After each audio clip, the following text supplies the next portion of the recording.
أما بعد فأعوذ بالله من الشيطان الرجيم. بسم الله الرحمن الرحيم.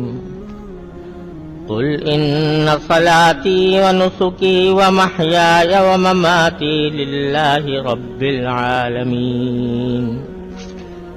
آمنت بالله صدق الله مولانا العظيم وصدق رسوله النبي الكريم ونحن على ذلك من الشاهدين والشاكرين والحمد لله رب العالمين.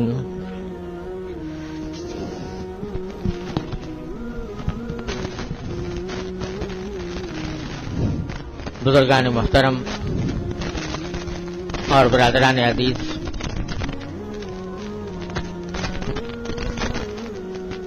آج ذوالحجہ کی 13 تاریخ ہے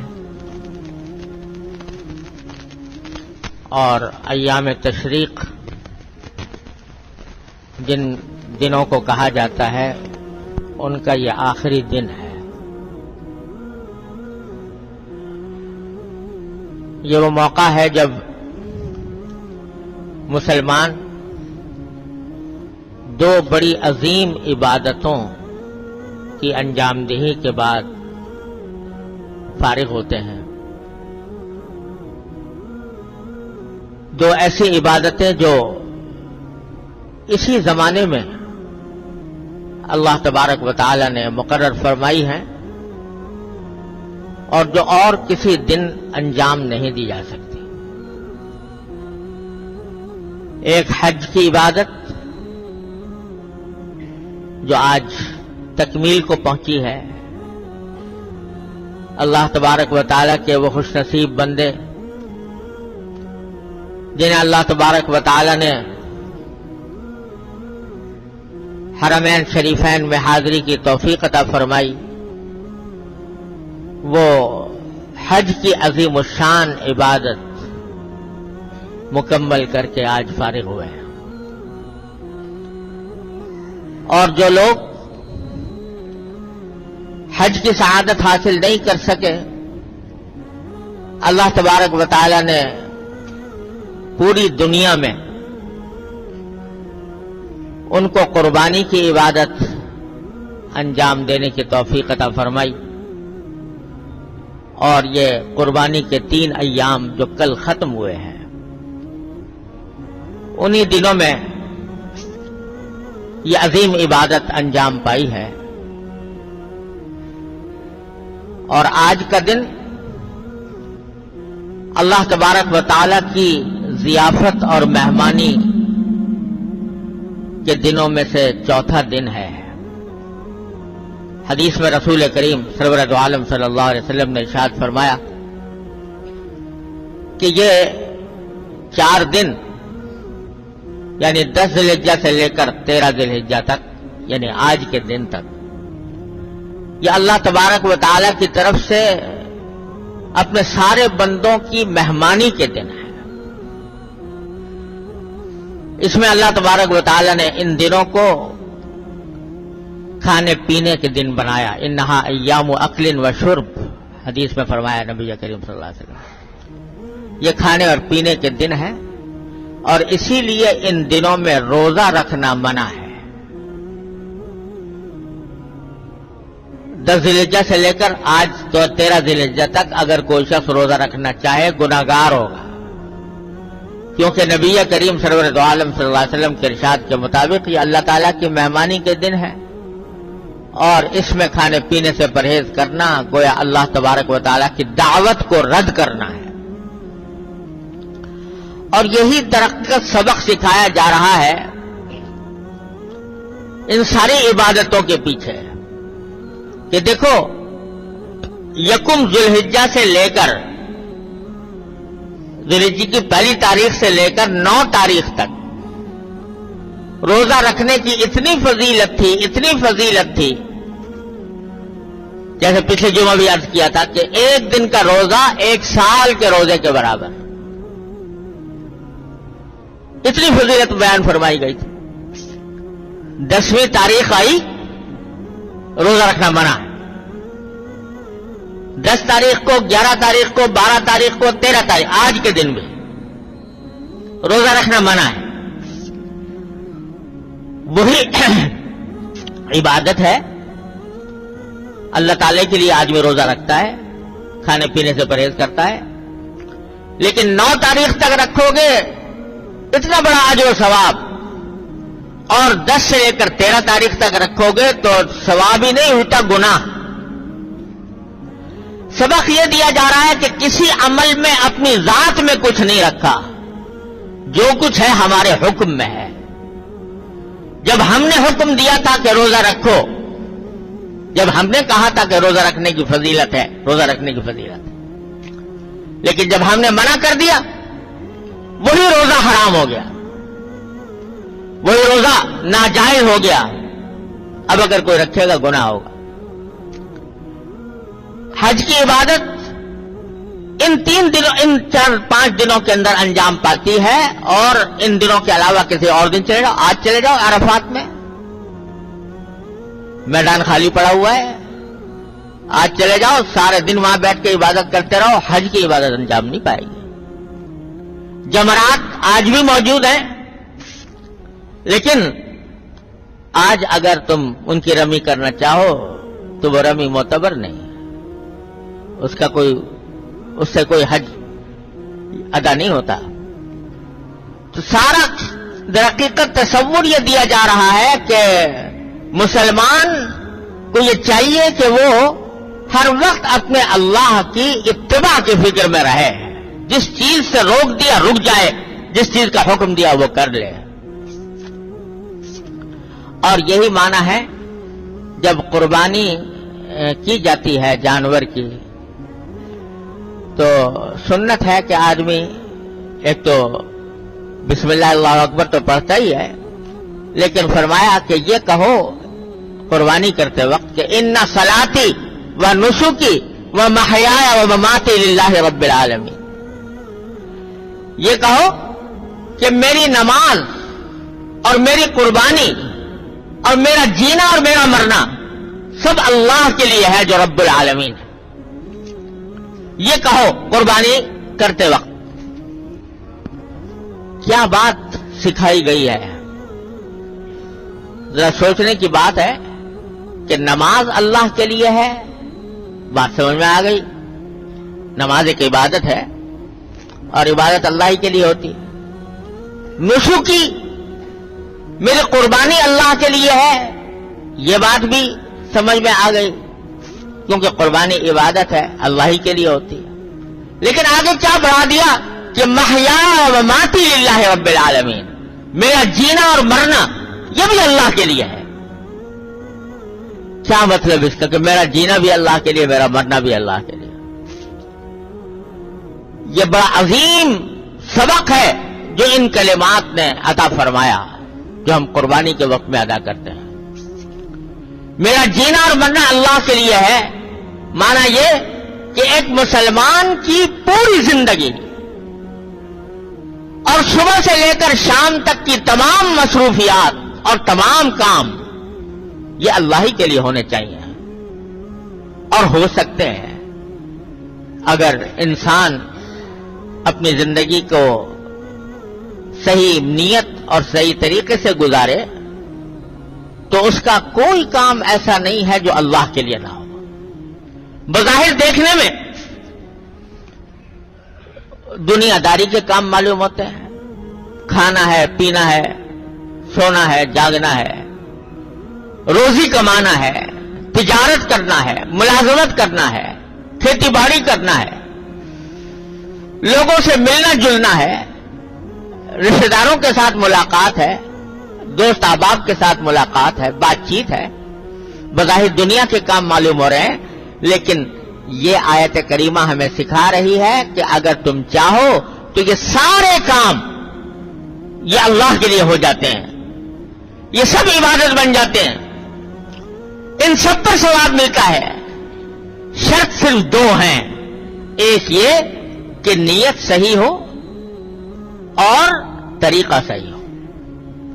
اگر یہ 2 باتیں پائی جائیں، نیت بھی صحیح ہو، طریقہ بھی صحیح ہو، تو یہ ساری زندگی انسان کی مرتے دم تک جتنے کام کرتا ہے سب اللہ رب العالمین کے لیے ہو جاتے ہیں اور سب عبادت بن جاتے ہیں، سب پر اجر و ثواب مرتب ہوتا ہے۔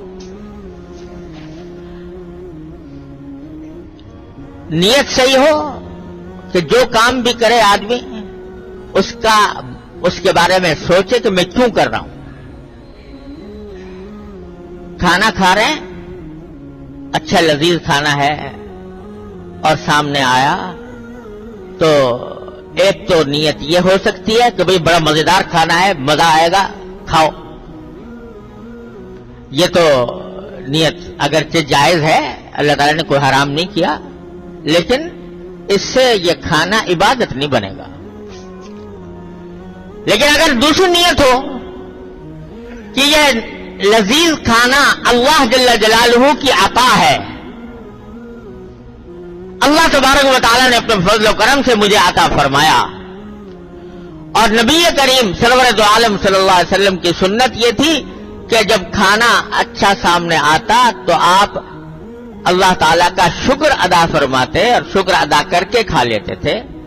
تو میں نبی کریم سرور دو عالم صلی اللہ علیہ وسلم کی اس سنت پر عمل کرتے ہوئے میں سب سے پہلے تو یہ اعتراف کرتا ہوں کہ یہ کھانا اللہ تبارک و تعالیٰ کی عطا ہے، میری قوت بازو کا کرشمہ نہیں ہے، اللہ تبارک و تعالیٰ نے عطا فرمایا، میں اللہ ہی کے نام پر یہ کھانا شروع کرتا ہوں، اور نبی کریم صلی اللہ علیہ وسلم کی سنت کی اتباع میں یہ کھانا اس لیے کھا رہا ہوں تاکہ اس سے میرے نفس کا حق ادا ہو، مجھے قوت حاصل ہو، اور اس قوت کے ذریعے میں اپنے فرائض بجا لاؤں اور اس پر شکر ادا کروں۔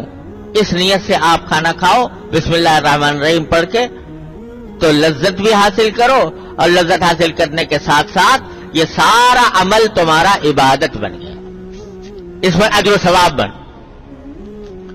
حدیث میں رسول کریم سرور دو عالم صلی اللہ علیہ وسلم نے ارشاد فرمایا الطاعم الشاکر بمنزلۃ الصائم الصابر، وہ شخص جو کھانا کھائے اور شکر ادا کرے اللہ تبارک و تعالیٰ کا، تو وہ اجر و ثواب میں اس شخص کی طرح ہے جو روزہ رکھے اور صبر کرے کھانے پینے سے۔ شکر ادا کر کے کھانا روزہ رکھنے کے برابر ثواب رکھتا ہے۔ اب دیکھو اس کو ملا کر کہ ذی الحجہ کی پہلی تاریخ سے 9 تاریخ تک روزہ رکھنے میں ثواب، بڑا زبردست ثواب تھا، اور 10 تاریخ سے 13 تاریخ تک کھانے میں ثواب ہے، اور اس کھانے کو اللہ تبارک و تعالیٰ نے عبادت بنا دیا، اس معنی میں کہ تم یہ سوچو کہ یہ اللہ تعالیٰ کی طرف سے ضیافت ہے، اللہ تعالیٰ کی طرف سے دعوت ہے، اللہ تبارک و تعالیٰ نے میرے لیے یہ انتظام فرمایا ہے، میں اس کا شکر ادا کر کے کھاتا ہوں۔ تو اب جو کھاؤ گے انشاءاللہ وہی ثواب ملے گا جو یکم ذی الحجہ سے لے کر 9 ذی الحجہ تک روزہ رکھنے میں ثواب مل رہا تھا، انشاءاللہ اس وقت کھانے میں وہی ثواب ملے گا۔ اللہ تبارک و تعالیٰ اسی کا وہ فضیلت عطا فرمائے، کیونکہ وہ بھی روزہ رکھ رہے تھے تو ان کی اتباع میں رکھ رہے تھے، ان کی اطاعت میں رکھ رہے تھے، اور اب کھا رہے ہیں تو انہی کی اطاعت میں کھا رہے ہیں۔